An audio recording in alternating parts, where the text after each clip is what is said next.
Good morning, students. Let's start our new chapter, Kingdoms, Kings, and an early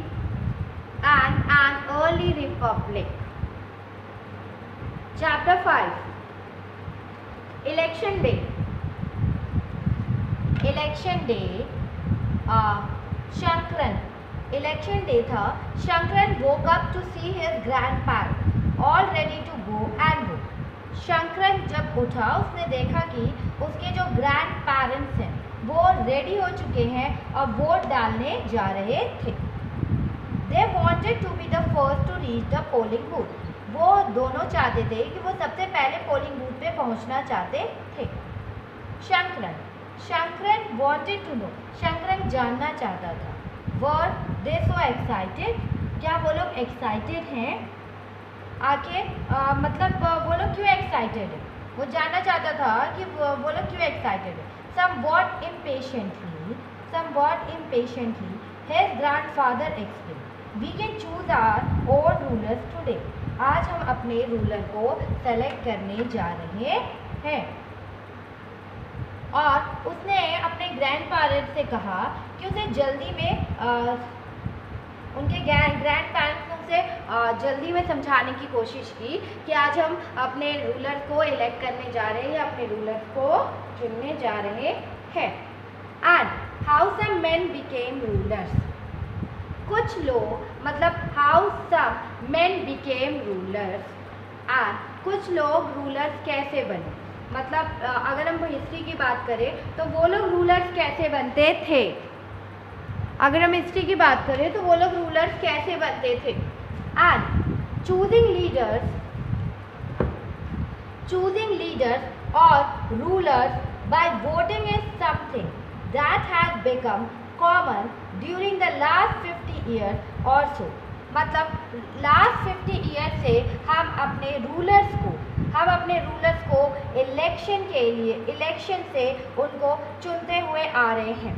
मतलब last 50 years में हम ये common है कि हमने अपने चूजिंग लीडर और रूलर हम वोटिंग इज समथिंग है दैट हैज़ बिकम. अब कॉमन हो गया. वोटिंग से हम अपने लीडर्स को लास्ट 50 ईयर्स से सेलेक्ट करते हुए आ रहे हैं. Like how did man become ruler in the past. लेकिन जो अगर हम हिस्ट्री की बात करें तो जो मैन है वो पास्ट में कैसे रूलर बनता था. Some of the rajas were read about in chapter 4. आपने मतलब कुछ राजाओं के बारे में आपने पढ़ा है चैप्टर 4 में. एंड चूजन और आपने ये भी पढ़ा था चैप्टर 4 में कि वर प्रोबेबली चूजन बाय द जना. मतलब जो जन थे वहाँ के जो सिटीजन थे, जो जना थे उनके द्वारा आप चुने जाते थे, राजा को चुनते थे, या जो पीपल्स वहाँ के लोग थे वो चुनते थे.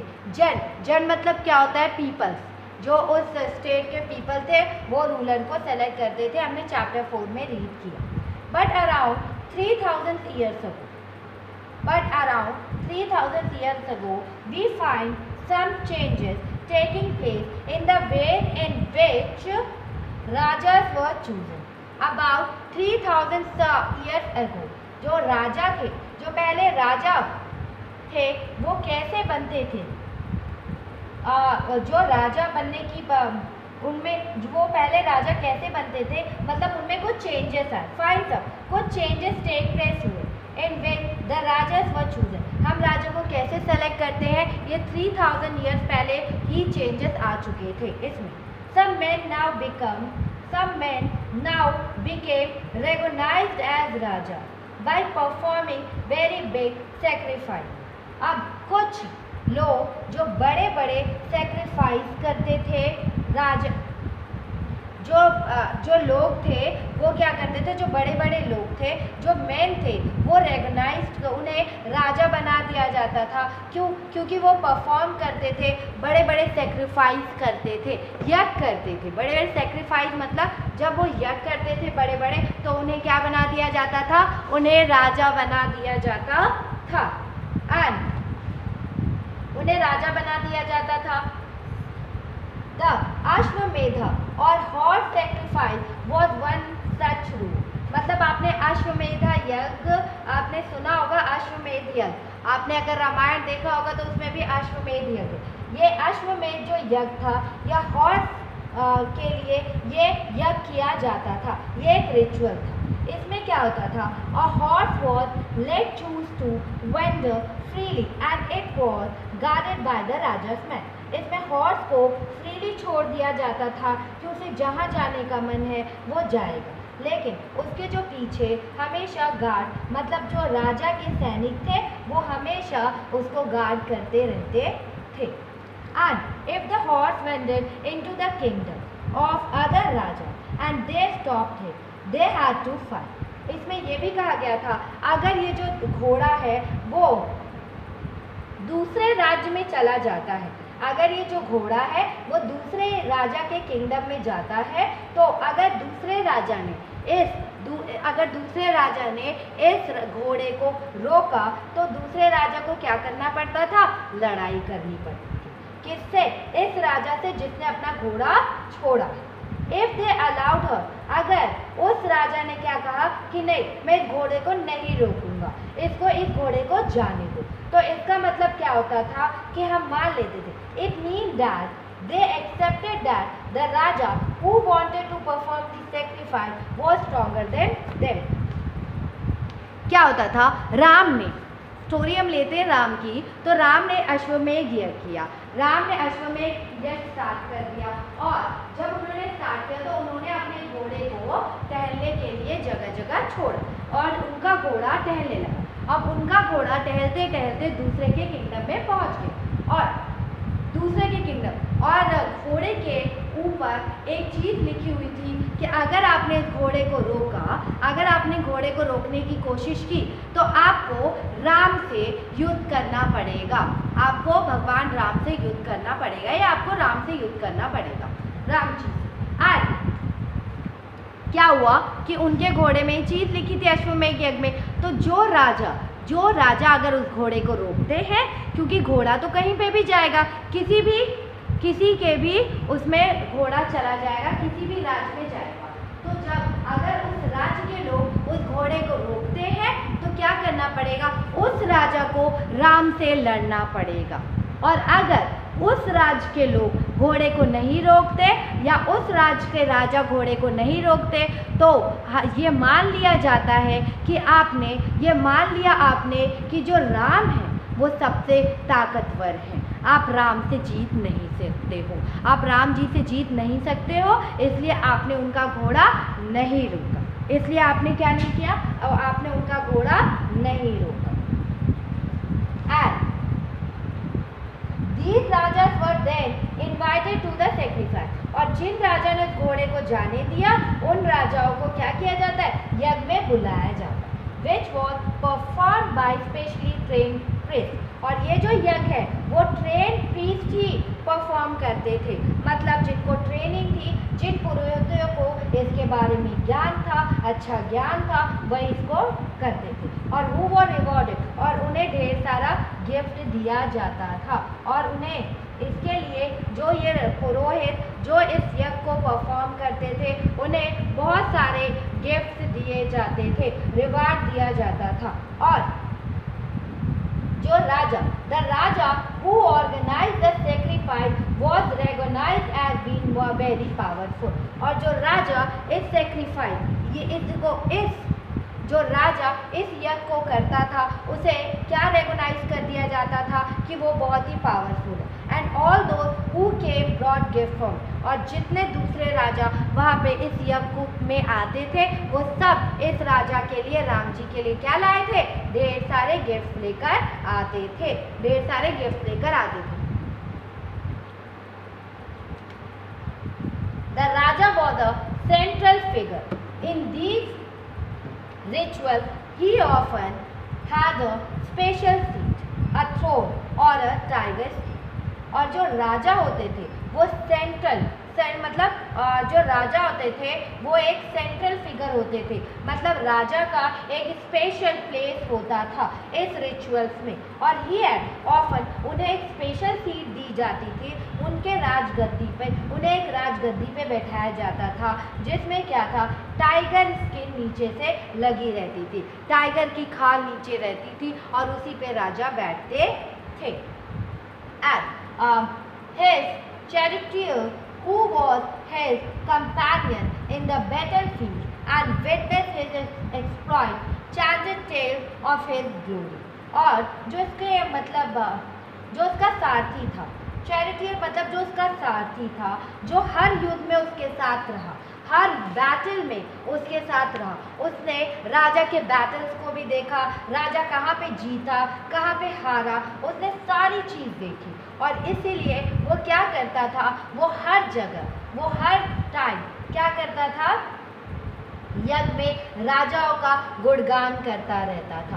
टेल्स ऑफ हिज ग्लोरी, वो उनके ग्लोरी के बारे में एक्सप्लेन करता रहता था, मतलब गुणगान करता रहता था। और his relative, specially his wife and sons, had to perform a variety of minor ritual. जो उसके रिलेटिव्स हैं, स्पेशली जो उसकी वाइफ है और जो उसके बच्चे, उनको भी कुछ वैराइटीज माइनर रिचुअल्स को निभाना पड़ता था, कुछ माइनर रिचुअल्स उन्हें भी निभाना पड़ता था।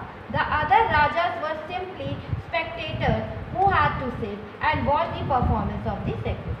और जो दूसरे राजा थे वो सिर्फ यहाँ पर उनको बुलाया जाता था, वो सिर्फ बैठकर मतलब सैक्रिफाइस को देखते थे, मतलब वॉच करते थे, परफॉर्मेंस ऑफ द सैक्रिफाइस, यज्ञ को देखते रहते थे। Priests perform the ritual including the sprinkling of sacred water on the king. जो प्रीस्ट है वो परफॉर्म करते थे रिचुअल, जो प्रीस्ट थे वो परफॉर्म करते थे रिचुअल, इंक्लूड करते थे sprinkling of scared water on the king, मतलब जब भी वो रिचुअल को परफॉर्म करते थे तो पवित्र जल से राजा के ऊपर छिड़काव करते थे, पवित्र जल से, और वो कई सेक्रीफाइस भी करते थे। सेक्रेड वाटर मतलब होता है पवित्र जल से। And the ordinary people, the wish और वैश्य, जो ऑल्सो ब्रॉड गिफ्ट, जो ऑर्डिनरी पीपल थे, जो विश थे, वो वैश्य जो थे, वो लोग भी गिफ्ट लेकर आते थे। However, some people, such as those who were regarded as Shudra by the priest, were excluded from many rituals. जो प्रीस्ट ने जिनको कहा कि ये लोग शूद्र कास्ट के हैं, तो उनको रिचुअल से मतलब कई रिचुअल्स में शामिल नहीं किया जाता था, उनको कई रिचुअल से एक्सक्लूड कर दिया जाता था, कई रिचुअल से उनको हटा दिया जाता था। दैट इज एंड वन क्या है, that we have many books that were composed in North India, especially in the areas drained by the Ganga and the Yamuna during this period. हमारे पास बहुत सारी बुक्स हैं जो कंपोज हुई है north India में, और कौन से एरिया में, जहाँ गंगा नदी और यमुना नदी बहती है। ड्यूरिंग दिस पीरियड, इस पीरियड में वो बुक्स लिखी गई है। And these books are often called later Vedic. हम इस बुक्स को क्या कहते हैं, लेटर वैदिक कहते हैं, because they were compose after the Rigveda, क्योंकि इन बुक्स को कंपोज कब किया गया था, ऋग्वेद के बाद। आफ्टर विच आपने चैप्टर 4 में ऋग्वेद पढ़ा था, यजुर्वेद भी पढ़ा था, तो अर्थवेद आपने सामवेद, यजुर्वेद, अर्थवेद पढ़ा था, और दीज इंक्लूडेड, इसमें क्या था, Samaveda, Yajurveda, Atharvaveda, as well as the other books इसमें इंक्लूड की गई थी। And they were compose by, इसको प्रीस्ट ने कंपोज किया था, और इसमें डिस्क्राइब किए गए थे सारे रिचुअल, जितने भी रिचुअल्स को परफॉर्म किया जाता है, और दे ऑल्सो कंटेन रूल, और इसमें कुछ रूल्स थे सोसाइटी को लेकर, और इसमें कुछ रूल्स थे सोसाइटी को लेकर बनाए गए थे। जितने भी रिचुअल्स आज आप फॉलो करते हैं वो वेद में लिखे गए हैं, ऋग्वेद, सामवेद, यजुर्वेद, अर्थवेद, ठीक है। और ड्यूरिंग दिस पीरियड भी जितने भी वेद, लेटर वेद भी लिखा गया, उसमें ये रिचुअल्स हैं। और यहाँ तक कि जो सोसाइटी है उसके लिए भी कुछ रिचुअल्स लिखे गए हैं। And there was several different groups in society at this time। मतलब कुछ डिफरेंट ग्रुप्स हैं सोसाइटी में इस टाइम पे, जैसे प्रीस्ट एंड वॉरियर्स। इसमें कुछ सोसाइटी में कुछ डिफरेंट ग्रुप्स हैं जिसमें प्रीस्ट है, वॉरियर्स है, फार्मर्स है, हर्डर्स है, ट्रेडर्स है, क्राफ्ट पर्सन्स है, लेबर्स है, फिशिंग फॉल्क है and forest people. I think हमने पढ़ा है। प्रीस्ट पुरोहित है, वॉरियर्स योद्धा है, फार्मर्स किसान है, हर्डर्स चरवाहा है एंड अदर्स पशुपालक, ट्रेडर्स व्यापारी है, क्राफ्ट पर्सन शिल्पकार, लेबरर्स जो श्रमिक होते हैं, फिशिंग जो मछली को पकड़ते हैं और जो जंगल में रहते हैं उन्हें हम क्या कहते हैं, forest people. And some priest and warriors are rich. जो कुछ प्रीस्ट थे और जो योद्धा थे वो बहुत रिच थे। As were some farmers and traders. और कुछ तो और वहीं पे और कुछ फार्मर्स और ट्रेडर्स भी रिच थे। और अदर इंक्लूडिंग मैनी हर्डर्स। और अदर इंक्लूड मैनी हर्डर्स। दूसरी तरफ देखें तो हर्डर्स पशुपालक, क्राफ्ट पर्सन शिल्पकार, लेबर श्रमिक, फिशिंग फॉल जो फिश को पकड़ते हैं, जो हंटर गैदर्स होते हैं शिकारी, एंड गैदर जो भोजन जो फूड को इकट्ठा करते हैं। ये लोग बहुत पुअर थे। ये लोग बहुत पुअर थे। The priest divided people into. Priest ने पीपल को 4 ग्रुप्स में डिवाइड किया था। उनको हम क्या कहते हैं, वर्णास कहते हैं, वर्ण कहते हैं। 4 ग्रुप में डिवाइड किया जिन्हें हम वर्ण कहते हैं। और according to them each one had a different set of function. और प्रीस्ट के अकॉर्डिंग जितने भी वर्ण थे उनके डिफरेंट सेट ऑफ फंक्शन थे, उनके डिफरेंट फंक्शन थे। द फर्स्ट वर्ण वॉज दैट ऑफ द ब्राह्मण। जो फर्स्ट वर्ण थे वो क्या थे, वो ब्राह्मण थे। जो फर्स्ट थे वो ब्राह्मण थे। और ब्राह्मण वो एक्सपेक्टेड टू स्टडी। ब्राह्मणों को एक्सपेक्ट किया जाता था, माना जाता था कि वो पढ़ेंगे, टीच करेंगे वेदों को, परफॉर्म सैक्रिफाइस, वो यज्ञों को करेंगे और यज्ञ करने पे, पूजा करने पे उन्हें गिफ्ट मिलेगा। सेकंड प्लेस जो था वो रूलर्स का था और उन्हें हम क्या कहते थे, क्षत्रिय कहते थे। दे वर एक्सपेक्टेड, उनसे एक्सपेक्ट किया जाता था कि वो लड़ाइयों में फाइट करेंगे और लोगों को प्रोटेक्ट करेंगे।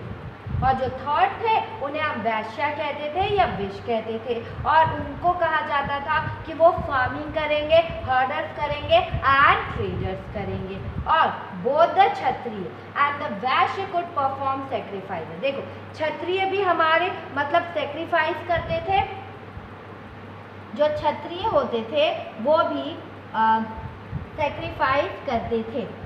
दोनों को यज्ञ करने का अधिकार था, सैक्रिफाइस करने का अधिकार था क्षत्रिय को और वैश्यों को। एंड लास्ट वर द शूद्र। जो शूद्र होते थे, जो लास्ट शूद्र होते थे, who had to serve the other 3 group. उन्हें 3 लोगों की सेवाएं करनी पड़ती थी और वो कोई भी रिचुअल परफॉर्म नहीं करते थे। Could not perform any ritual. वो कोई भी रिचुअल को परफॉर्म नहीं कर सकते थे।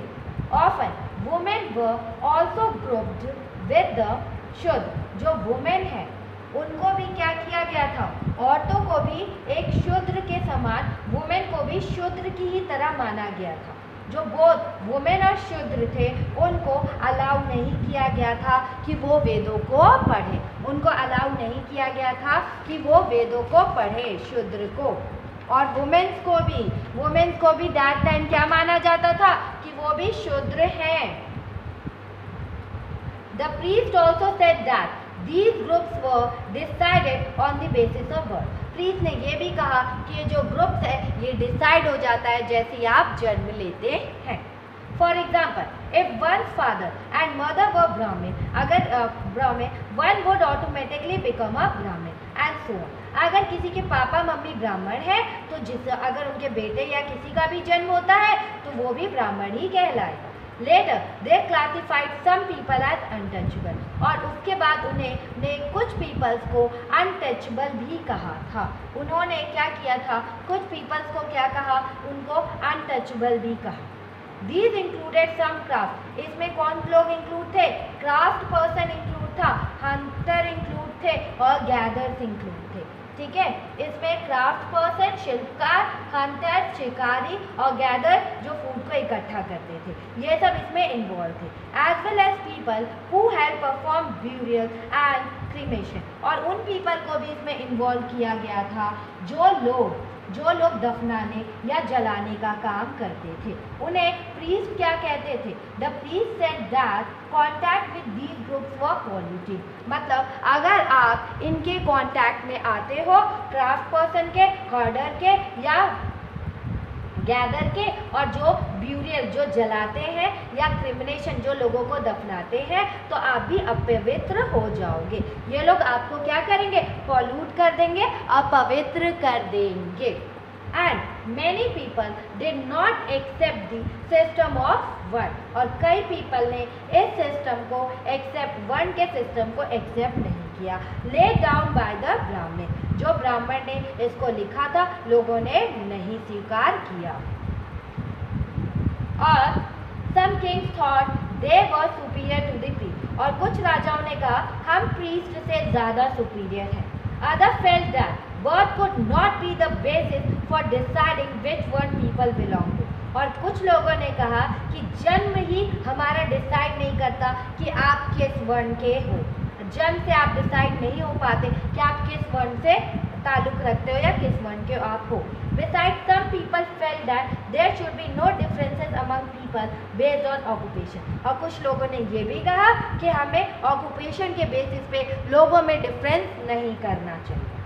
Other felt that everybody should be able to perform ritual, और कुछ लोगों ने ये भी कहा कि सब लोग रिचुअल्स को परफॉर्म कर सकते हैं, इसमें हम वुमेन और शूद्र को अलग नहीं करेंगे। And others condemned the practice of untouchability, और कई लोगों ने ये भी कहा ये जो छुआछूत है ये सब कुछ नहीं होता। और also there were many areas in the subcontinent such as north east where social and economic differences were not very sharp and where the influence of the priests were limited, और जो नॉर्थ ईस्ट के इलाकों में, अगर आप सब continent की बात करें तो नॉर्थ ईस्ट के जगह पे प्लेसेस पे जो सोशल और इकोनॉमिक डिफरेंसेस थे वो बहुत कम थे। ठीक है, और पुरोहित जितने भी आपके प्रीस्ट थे उनकी बातें सिर्फ लिमिटेड ही थी, कोई नहीं उनकी बातों को कोई मानता नहीं था। And next topic is Janpad. Our next topic is Janpad. Look at this picture, that is painted graveware है, एक दूसरा मतलब एक कटोरा टाइप का है, ये वेयर है। Plates and bowls are the most common vessels made out of painted graveware, मतलब ग्रेवेयर से यहाँ पर ज़्यादातर थाली और कटोरियाँ ही मिली हैं जो ग्रेवेयर से बनाई गई हैं। और These are extremely fine to touch with a nice smooth surface. इसे अगर आप टच करते हो तो ये बहुत ही सुंदर और चिकने हैं, टच करने में बहुत मतलब कि फाइन टच है। एंड स्मूथ है इनका surface, clean. Perhaps these were used on special, लेकिन अगर हम इसमें कहें तो ये शायद कुछ स्पेशल ओकेजन के लिए इसको यूज़ किया जाता था। फॉर इम्पॉर्टेंट पीपल, अगर इम्पॉर्टेंट पीपल की बात करें, एंड टू सर्व स्पेशल, मतलब important people, important function, special function और स्पेशल फूड के लिए ही इसका यूज़ किया जाता था, इसका इस्तेमाल किया जाता था। Our next topic is जनपद। The rajas who performed these big sacrifices were now recognized as being rajas of जनपदा rather than जना। जो इन सेक्रीफाइसों को जो राजा पूरा करते हैं, जो राजा इन सेक्रीफाइसेस को पूरा करते हैं वो अब क्या कहलाते हैं? वो जन के राजा ना कहलाकर जनपदों के राजा माने जाते हैं, वो जनपदात के राजा माने जाते हैं। ठीक है, जो राजा परफॉर्म करते हैं इतने बिग सेक्रीफाइसेस को, उन्हें रेगोनाइज क्या किया जाता है? एज दी राजा ऑफ जनपद, मतलब उन्हें अब राजा ऑफ जनपद कहा जाता है, उन्हें राजा ऑफ जनात नहीं कहा जाता या राजा ऑफ पीपल उन्हें नहीं कहा जाता, उन्हें राजा ऑफ जनपद कहा जाता है। And the word janapada literally means the land where the jana set it foot and settle down. जो वर्ड है जनपद का एक्चुअल अगर आप लिटरली मीन देखेंगे तो जो जन लोग हैं, जो पीपल के बसने की जगह होता है और कुछ पीपल के बसने की जगह, लिटरली वेयर द जन सेटेड फूड, मतलब जहाँ जन ने अपने जन्म लिया है, एंड सेटल डाउन, जहाँ पे वो सेटल हुए, जहाँ उन्होंने जन्म लिया और जहाँ वो सेटल डाउन हुए, इसको हम क्या कहते हैं, जनपदा की मीनिंग लिटरली यही निकलती है। और सम इम्पॉर्टेंट जनपद को आपको पेज नंबर 49 के फिगर में शो किया गया है। एंड आर्कोलॉजिस्ट की अगर बात करें, archaeologist have excavated a number of settlements in these जनपदा such as Qila in Delhi, such as पुराना किला in Delhi। जो अगर आप बात करें आर्कोलॉजिस्ट ने, जो आर्कोलॉजिस्ट ने क्या किया, इन जनपद की इन जनपद के कई बस्तियों की खुदाई कर डाली। Has excavated a number of settlement, मतलब जहाँ वो सेटल होते थे वहाँ पे कई बस्तियों की उन्होंने क्या कर दिया, खुदाई कर दिया। और जब उन्होंने खुदाई कर दी जनपद की, सच एज उन्हें क्या मिला, पुराना किला इन दिल्ली, दिल्ली में पुराना किला such as Purana Qila in Delhi, Hastinapur near Meerut and at Rajnikhera, and Rajnikhera near Etah. The last two are in Uttar Pradesh. ठीक है, they founded that people lived in hut and kept cattle as well as other animal. उन्हें दिल्ली में पुराना किला, उत्तर प्रदेश में मेरठ के पास हस्तिनापुर और एटा के पास अंतरजी खेड़ा, ये सारी चीज़ें बस्तियाँ उनको मिली है। और जब खुदाई के बाद उन्होंने कुछ लोगों की झोपड़ी में रहते थे, मतलब खुदाई के बाद हमें ये भी पता चला है कि लोग किस में रहते थे, लोग झोपड़ी में रहते थे और अपने कैटल्स को भी वो रखते थे, as well as the other animals, और कैटल्स को भी वो पालते थे। दे ऑल्सो वो कुछ क्रॉप्स को भी ग्रो करते थे, rice, wheat, barley, pulses, sugarcane, sesame and mustard, in crops को भी वो ग्रो करते थे। चावल, गेहूँ, धान, जौ, दाल, गन्ना, तिल और सरसों, इन सब की फसल को वो क्या करते थे, ग्रोन अप करते थे। इन सब की फसल को वो ग्रोन अप करते थे या उगाते थे। And they made earthen pot, वो अर्दन पॉट्स भी बनाते थे, कच्ची मिट्टी के बर्तन भी बनाते थे। And some of these were grey in colour, other were, कुछ ग्रे कलर के थे, कुछ रेड कलर के थे। One special type of pottery found at these sites is known as painted graveware। और यहाँ पे हमें कुछ स्पेशल काइंड ऑफ पॉट मिले हैं इस साइड पे, उसमें पेंट है, ग्रेवेयर पेंट है उसमें। ग्रेवेयर नोन एज पेंटेड, वो जो हमें मिले हैं पॉट उसे हम पेंटेड ग्रेवेयर के नाम से जानते हैं। और as is obvious from the name, these grey pots had painted design। और नाम से हमें पता चलता है कि जो ग्रे पॉट है उनको हमने पेंट किया है डिज़ाइंस में। यूजुअली सिंपल लाइंस और जियोमेट्रिक पैटर्न्स बना दिए गए हैं, यूजुअली सिंपल लाइन और जियोमेट्रिक पैटर्न बना दिए गए हैं। आप इस डायग्राम को देख सकते हैं, वो जो हमें कटोरी बाउल मिला था उस पर डिज़ाइंस है। And next topic is mahajanapadas.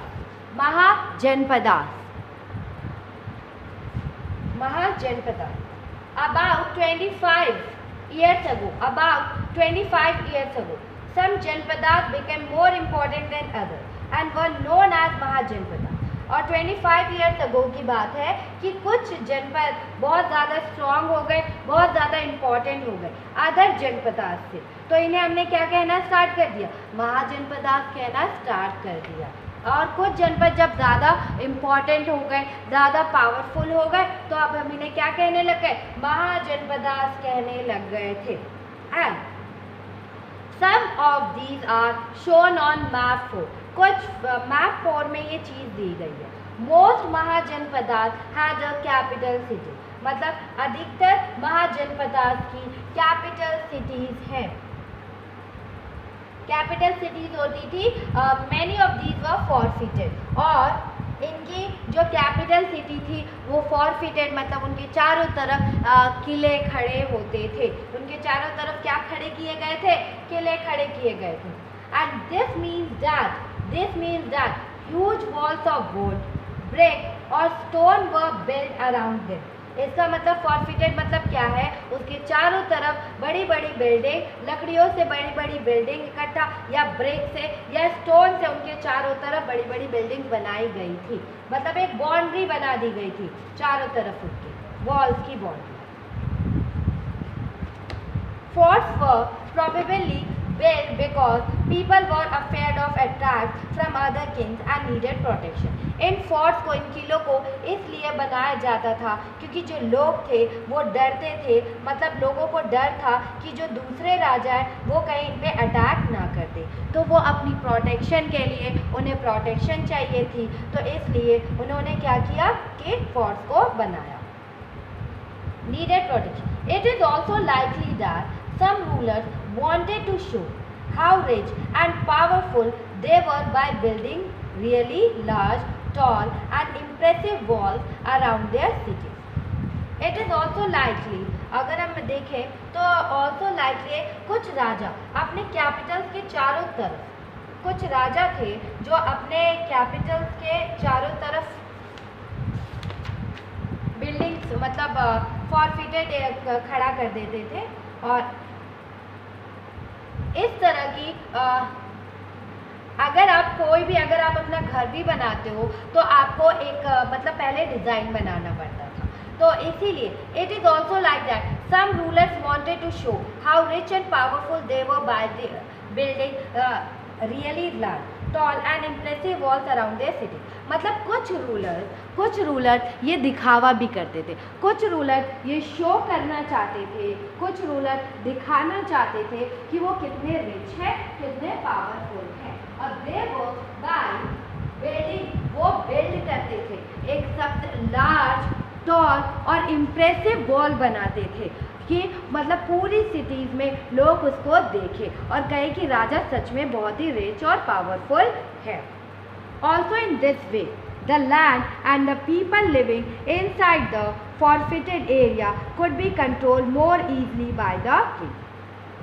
अगर आप चारों तरफ एक फॉरफिटेड, एक किला खड़ा कर देते हो तो इससे आपको जो पीपल वहाँ पे रह रहे हैं, उनके लैंड्स हैं, उसको भी कंट्रोल करना, राजा को उन सबको कंट्रोल करना एक आसान चीज़ हो जाती थी, आसान हो जाता था। And building such huge wall required a great deal of planning, and ये जो बिल्डिंग थी ये रिक्वायर करता था, एक great deal of planning require करता था। 1000 if not lakhs of bricks or stones had to be prepared, मतलब 1000 lakhs of bricks या स्टोन को प्रिपेयर करना पड़ता था एक बड़ी बिल्डिंग को बनाने के लिए। And this in turn meant enormous labor, और इसमें सबसे ज़्यादा enormous labor की ज़रूरत पड़ती थी, provided possibly by thousands of men, women and children. You can say मतलब thousands of men, women और children की ज़रूरत पड़ जाती थी। And resources had to be found for all of this, और इनके लिए हमें resources की भी ज़रूरत पड़ती थी। इनके लिए हमें किसकी ज़रूरत और पड़ती थी? resources की। You can see in diagram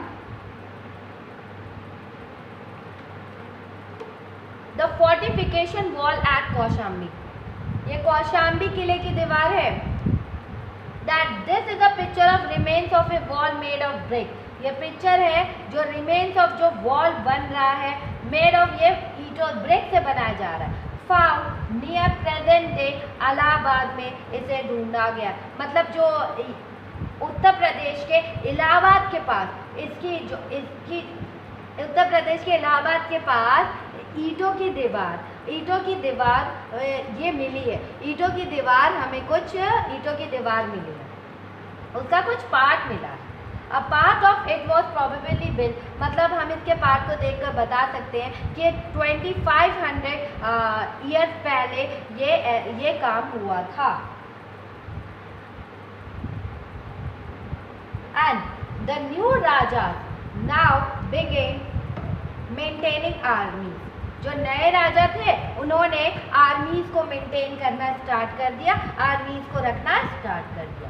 soldiers were paid regular salary and maintained by the king through out the year, soldiers को रेगुलर सैलरीज मिलने लग गए और उनको मेंटेन कौन करते थे? राजा पूरे साल उनको मेंटेन करते थे, उनके खर्चे उठाते थे।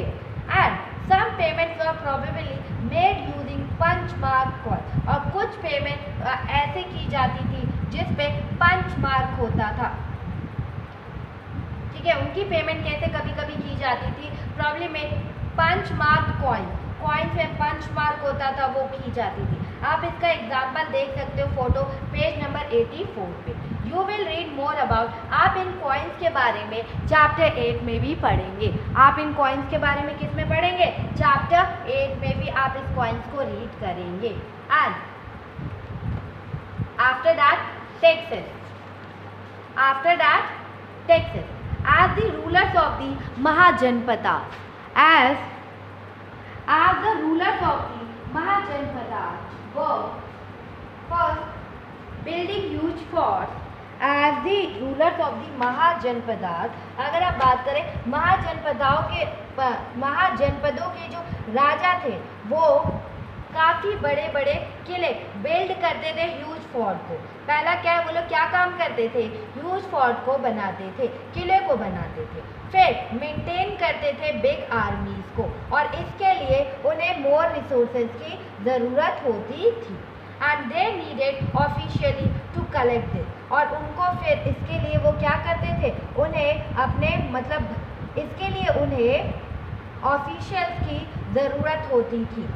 क्यों? So instead of depending on occasional gifts brought by people, as in the case of Raja of the Janpadas, they started collecting regular taxes। देखिए, जो महाजनपदास जो रूलर थे महाजनपदास के, वहाँ पे ह्यूज बिल्डिंग फोर्ट बनाए जा रहे थे, बिग आर्मीज को मेंटेन करना, इसके लिए काफ़ी रिसोर्सेज की ज़रूरत थी। और इसके लिए कुछ आपको ऑफिसर की भी ज़रूरत पड़ेगी, जो कलेक्ट करेंगे इन रिसोर्सेज को, जो कलेक्ट करते हैं इन रिसोर्सेज को, जो कलेक्ट करेंगे। और हम सिर्फ इस पर डिपेंड नहीं रह सकते कि ओकेजनली जो हमें गिफ्ट्स मिलते हैं, जो लोग हमें गिफ्ट्स मिलते हैं।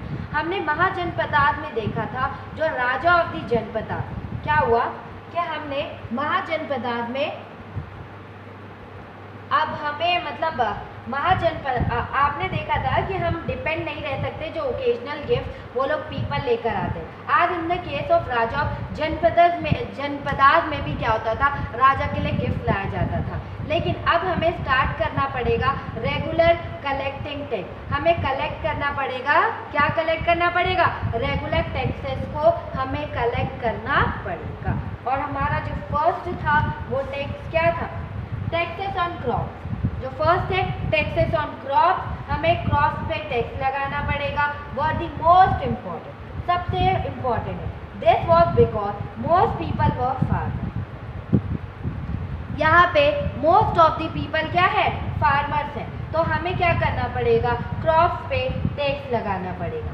Usually the tax was fixed at 1/6 of what was produce.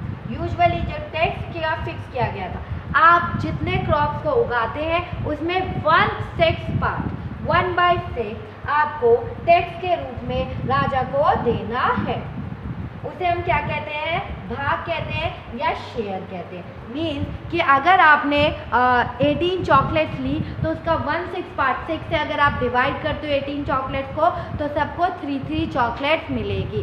तो वैसे ही राजा ने भी क्या कहा? राजा ने भी कहा कि 1/6 पार्ट आप जितने भी क्रॉप्स को ग्रो कर रहे हो उसका 1/6 पार्ट आप हमें टैक्स के रूप में दोगे। Second, there were taxes on craft person as well. यहाँ पे कुछ taxes there were taxes, taxes है on craft persons as well, craft persons पे भी टैक्स लगाएगा, and these could have been in the form of labour, और उनको मतलब क्राफ्ट पर्सन्स पे भी टैक्स लगाए गए। वो जो टैक्स थे वो उन्हें लेबर के रूप में, लेबर फॉर्म में देना पड़ता था। अगर हम एग्जांपल लें, अ वीवर, एक वीवर जो कपड़ों को बुनता है, और स्मिथ जो लोहार होता है, या may have to work for a day every month for the king, मतलब उन्हें क्राफ्ट पर्सन को टैक्स कैसे देना पड़ता था।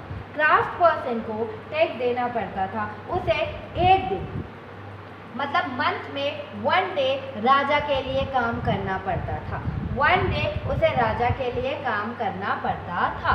और उन पे यही टैक्स था कि वो मंथ में एक बार राजा के लिए काम करें। Herders were also expected to pay taxes in the form of animals and animals produce. Herders पे भी टैक्स लगा दिया गया, पशुपालक पे भी टैक्स लगा दिया गया, in the form of animal, in the form of animals के रूप में उन पे टैक्स लगा दिया गया।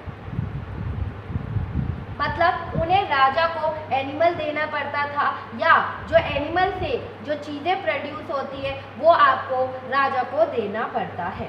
And there were also taxes on goods, यहाँ पे टैक्स लगाए गए, गुड्स पे टैक्स लगाए गए, और दैट वो बॉट एंड सोल्ड, जो गुड्स पे टैक्सेस लगाए गए वो दैट वो बॉट और सोल्ड किए जाते थे, जो आप खरीदते हो, जो आप बेचते हो, इसको हम व्यापार कहते हैं, इसको हम ट्रेड कहते हैं, तो इस पे भी टैक्स लगाए गए।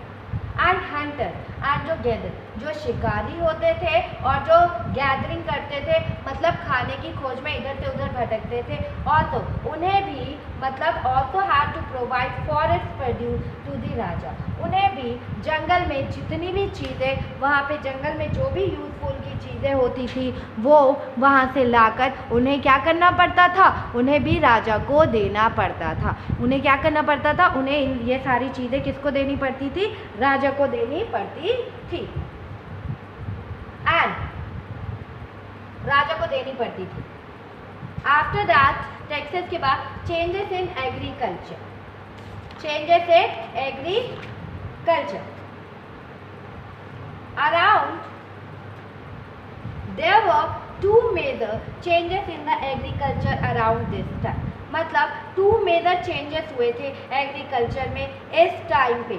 One was the growing use of iron plowshare, और जो पहला चेंज था, पहले हम लकड़ी के हल को यूज़ करते थे, और दिस टाइम हमने क्या यूज़ किया, लोहे के हल को हम यूज़ करने लग गए, वो लोहे के हल को हम यूज़ करने लग गए। और this means that heavy clay soil could be turned over better than with a wooden plowshare, so that more grain could be produced। मतलब इससे क्या हुआ, अब हम लोहे के प्लाउशेयर का यूज़ करने लगे, और जो लोहे का प्लाउशेयर था वो बहुत ही ज़्यादा हैवी था, और जो क्लेई सॉइल था उसको बेटरली वो कोट पाता था, ओवर बेटर यूज़ हो पाता था, क्योंकि जो वुडन का हल था, वुडन का हल कोड़ते कोड़ते टूट जाता था वुडन का हल, तो इसीलिए हम लोग किसका यूज़ करते थे, हमने क्या आयरन प्लाउशेयर का यूज़ करना स्टार्ट कर दिया, और आयरन प्लाउशेयर से क्या हुआ, हमने मोर एंड मोर ग्रेन को प्रोड्यूस करना स्टार्ट कर दिया, मोर एंड मोर ग्रेन को भी प्रोड्यूस करना स्टार्ट कर दिया। Second, people begin transplanting paddy, और जो पीपल थे उन्होंने क्या स्टार्ट कर दिया, इन्होंने पैडी को ट्रांसप्लांट करना, प्लांटेशन ऑफ पैडी स्टार्ट कर दिया। पैडी मीन्स आपका क्या होता है, पैडी मीन्स धान, यू कैन से राइस की खेती इन्होंने ट्रांसप्लांटिंग स्टार्ट कर दी, और this means that instead of scattering seed on the ground from which plants would sprout, saplings were grown and then planted in the field। मतलब उन्होंने क्या किया, पहले स्कैटर किया सीड को, जो उनके सीड थे, जो बीज थे, उनको एक ग्राउंड में डाल दिया। आफ्टर दैट उसमें से जो प्लांट, जो उनके स्प्राउट हुए, जो छोटे छोटे प्लांट्स हुए, उस उसको उन्होंने निकाला और सैपलिंग अलग अलग किया, और उसके बाद उन्होंने अपने फील्ड जहाँ पे उन्हें प्लाउ शेयर से फील्ड को बहुत अच्छे से वर्क किया है, वहाँ पर उन्होंने जो फील्ड को कोड़ा है वहाँ पे उन्होंने क्या किया, इस सैपलिंग को बोना स्टार्ट कर दिया, इसको बोना स्टार्ट कर दिया। This led to increased production, इससे इंक्रीज हुआ प्रोडक्शन, और as many more plants survived, और इससे क्या हुआ, more plants survive भी हो गए। However, it was black breaking work, it was black breaking work था, मतलब कि ये black generally slave and women, दास दासी वुमेन मैन इस पे काम करते थे, और जो लैंडलेस एग्रीकल्चरल थे लेबरर वो भी इसमें वर्क करते थे। जो भूमिहीन लैंडलेस लेबर थे, कमकार कहते थे उन्हें, ये भी इसमें काम करते थे। और you can say backbreaking work था, मतलब आपके बैक ब्रेकिंग वर्क मतलब कि काफ़ी हार्ड वर्किंग काम करना इसमें पड़ता था, क्योंकि इसमें हमेशा झुके झुके काम करना पड़ता है। अगर आप नेट पे देखोगे या अगर आपने एक्चुअल अपने गांव में देखा होगा तो उसको बोना बिल्कुल झुक झुक कर ही उसको बोना पड़ता है, तो ये कमर तोड़ देता था, ऐसे काम थे। देख ये कमर तोड़ देता था, ऐसे वर्क्स थे। अब क्लोजर लुक, अगर हम क्लोजर लुक में देखें तो मगध में क्या क्या चेंजेस आए थे। अगर हम क्लोजर लुक की बात करेंगे तो क्लोजर लुक में हम देखते हैं कि मगध में क्या क्या चेंजेस आए थे। दैट फाइंड मगध, आप फाइंड करो मगध को मैप में 4 में या page number 49। You can say Magad became the most important महाजनपद in about 200 years. जो महाजनपद में मगध एक मोस्ट इम्पॉर्टेंट पार्ट हो गया 200 ईयर्स पहले। मगध सबसे इम्पॉर्टेंट पार्ट हो गया, जनपद बन गया, ठीक है, महाजनपद बन गया था, इम्पॉर्टेंट हो गया Mahajanapada in 200 years. Many river such as the Ganga and the Son flow through Magadh, काफ़ी रिवर वहाँ से फ्लो करती है, जैसे गंगा और जो सोन नदी है वो यहाँ से बहती है। And this was important for transport, और ये इम्पॉर्टेंट है ट्रांसपोर्ट के लिए, वाटर सप्लाईज के लिए और मेकिंग द लैंड फर्टाइल के लिए ये नदियाँ बहुत इम्पॉर्टेंट है। और parts of Magadh were forested, जो मगध का एक पार्ट है वो पूरा जंगल से भरा हुआ है।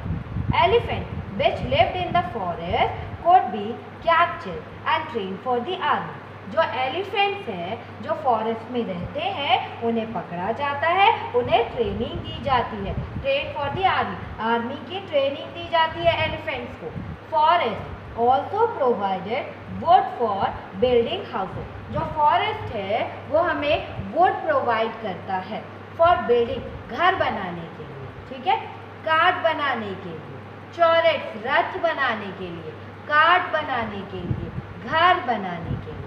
And that could be tapped to make strong tools and weapon, और ये हमें स्ट्रॉन्ग टूल्स मतलब मजबूत औजार और हथियार बनाने के लिए भी ये बहुत ज़्यादा यूजफुल है, यूजफुल है। And besides there were iron ore mines in the region, और इसके अलावा यहाँ पर आयरन ओर माइंस भी है इस रीजन में। इस रीजन में क्या है, आयरन ओर माइंस भी है। And Magadh has 2 very powerful rulers, Magadh के में एक बहुत पावरफुल रूलर्स होते थे, दैट इज बिम्बिसारा,